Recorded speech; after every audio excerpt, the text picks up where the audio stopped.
নমস্কার বন্ধুরা, আমি মন আর মনের রান্নাবান্নাতে জানাই সবাইকে স্বাগত। আমার আজকের রেসিপি টক ঝাল মিষ্টি আমের আচার। আমের সিজনে অনেক কাঁচা আম পাওয়া যায়, আর আমরা আম দিয়ে অনেক কিছুই বানিয়ে থাকি। আর তার মধ্যে একটি হলো এই আমের আচার। আর আমি আজকে আপনাদেরকে এই আমের আচারটাই বানিয়ে দেখাবো। তাহলে চলুন দেখে নিন ভিডিওটা। প্রথমে আমি 4টে আম নিয়ে নিয়েছি। এখানে 750 গ্রামের মতন আম আছে। প্রথমে আমের গোটার দিকটা ভালো করে কেটে নিয়ে আমের খোসাটা ছাড়িয়ে নেব।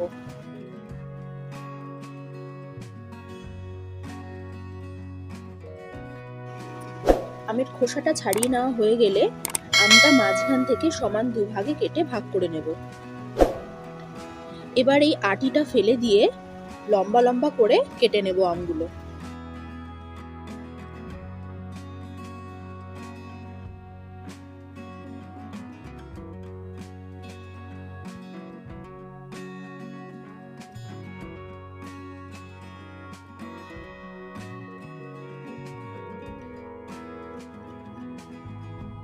সব আমগুলো কেটে নেব।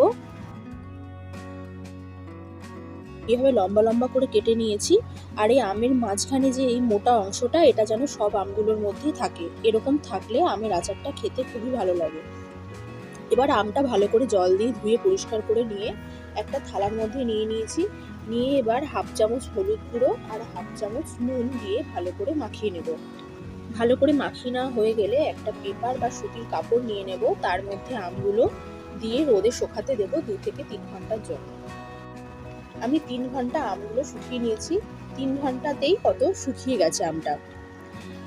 এবার আমি একটা ভাজা মশলা করে নেব। তার জন্য একটা কড়াই বসিয়ে কড়াইয়ের মধ্যে আমি দিয়ে দিচ্ছি 3টে শুকনো লঙ্কা। এবার ভালো করে এটা টেলে নেব একটু। তারপর দিয়ে দেব গোটা ধনে। ধনেটা আগেই দিতে হবে। এবার ধনেটা দিয়ে একটু ভালো করে টেলে নিতে হবে।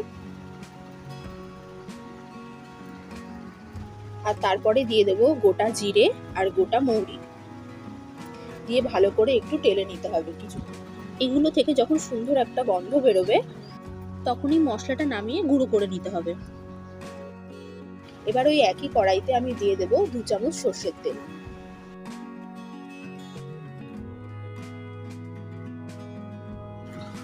আর তেলটা গরম হয়ে গেলে দিয়ে দেব 1/2 চামচ 5 ফোড়ন আর একটা শুকনো লঙ্কা দিয়ে কয়েক সেকেন্ড একটু নেড়ে চেড়ে নেব।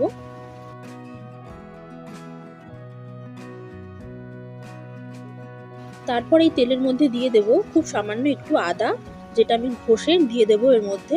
এই আচারের মধ্যে আদার ফ্লেভারটা খুব ভালো লাগে। আদা দিয়ে কিছুক্ষণ নেড়ে চেড়ে নেব যেন আদা থেকে কাঁচা গন্ধটা চলে যায়।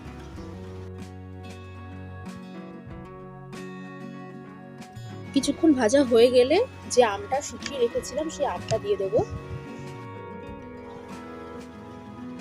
আমগুলো দিয়ে কিছুক্ষণ ভেজে নেব।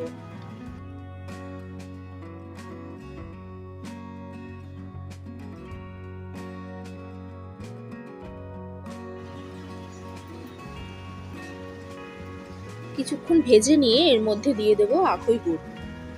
আমি 400 গ্রাম আখই গুড় নিয়েছি, সেই গুড়টাই দিয়ে দিলাম। গুড়টা দিয়ে ভালো করে মিশিয়ে নেব।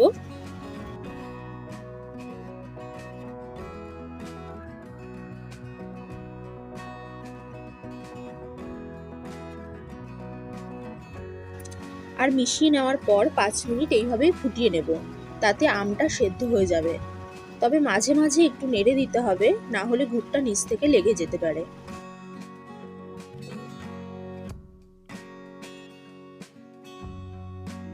এই আচারে কোনো রকম জল ব্যবহার করা যাবে না।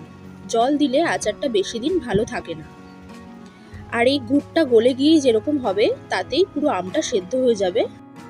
আর এখন আমগুলো খুব ভালোভাবে সেদ্ধ হয়ে গেছে। এখন দিয়ে দেব 1/2 চামচ বিট নুন আর দিয়ে দেব খুব সামান্য একটু গোলমরিচ গুঁড়ো। গোলমরিচ গুঁড়োটা না দিলেও চলে, আমি একটু সামান্য দিয়ে দিচ্ছি। এই আচারটা টক ঝাল মিষ্টি হলে খুবই ভালো লাগে খেতে। ভালো করে মিশিয়ে নিচ্ছি।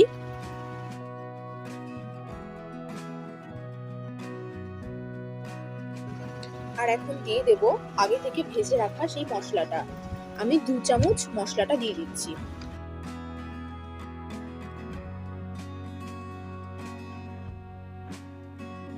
এই মশলাটা দিয়ে ভালো করে মিশিয়ে নেব।